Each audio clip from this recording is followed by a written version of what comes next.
hayop sa dagat at sa himpapawid, kailangan po natin maunawaan ang tungkol sa pag-iingat sa mga ito. Matutuhan sana natin ang mga paraang dapat gawin para maingatan ng mga hayop. Sige, Bible story na tayo. Sige po, Kuya Eric. Kahapon ay natunghayan natin ang tungkol sa matuwid na si Job.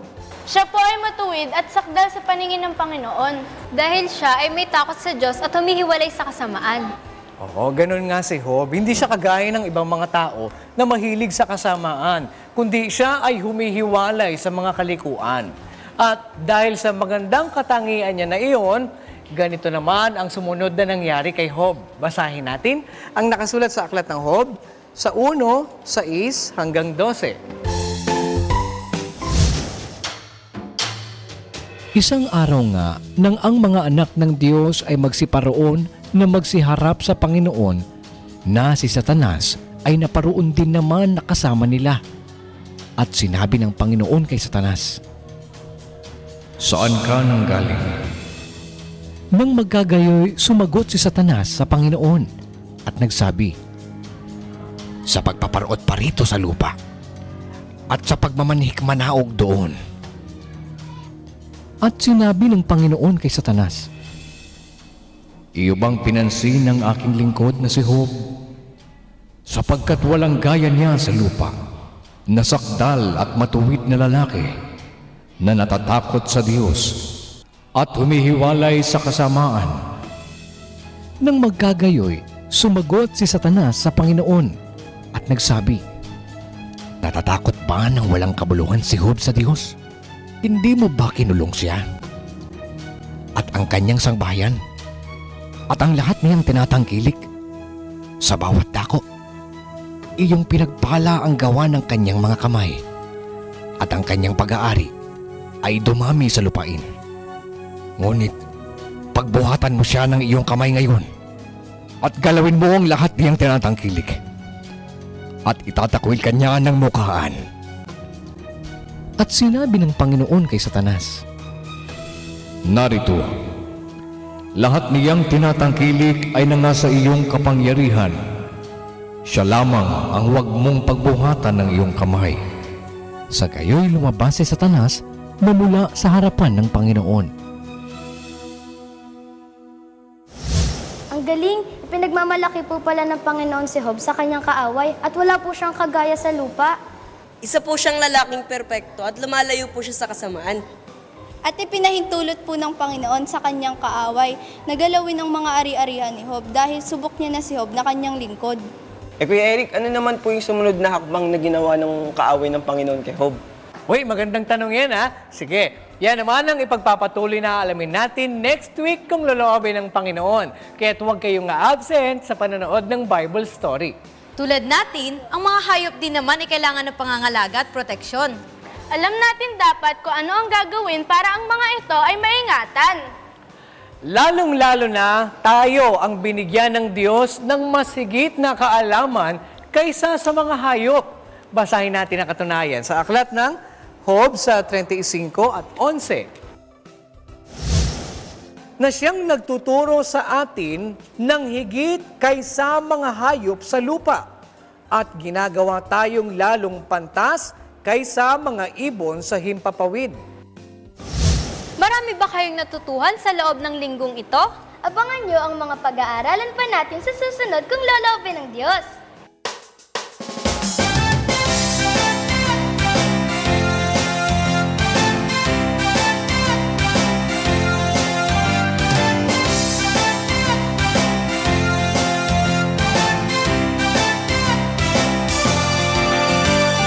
Narito na ang tagaraw, narito na ang sayang umaapaw, sa tubig tayo'y magtampisaw.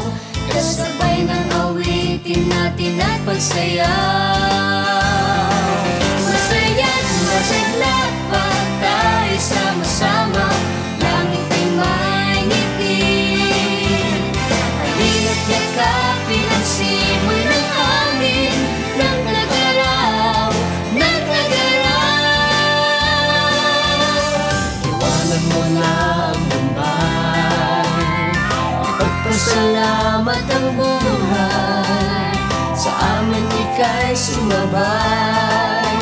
Narito na ang ating hinihintay. Masaya't masigla pa tayo sama-sama. Langit ay may ngiti. Halina't yakapin ang simoy ng hangin ng tagaraw, ng tagaraw. Bawat pagkakataon, bigay ng Panginoon. Gawin ang mabuti ngayon, tagaraw, tagaraw. Masaya't masigla pa tayo sama-sama. Langit ay may ngiti. Halina't yakapin ang simoy ng hangin ng tagaraw, ng tagaraw. Masaya't masigla pa tayo sama-sama. Langit ay may ngiti. Halina't yakapin ang simoy ng hangin ng tagaraw, ng tagaraw. Masaya't masigla pa tayo sama-sama. Langit ay may ngiti. Halina't yakapin ang simoy ng hangin ng tagaraw, ng tagaraw.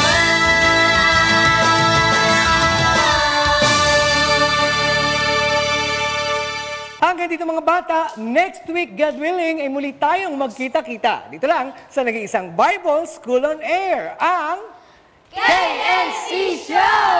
KNC Show. Noticias while we grow.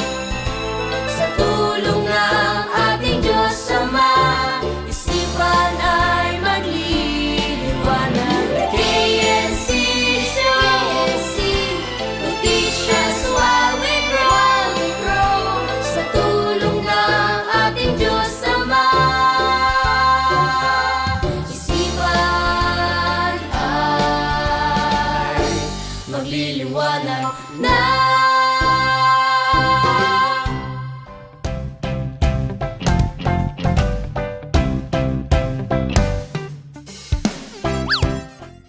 Sige po, Kuya Eric, kahit marami na po kaming alam tungkol dyan.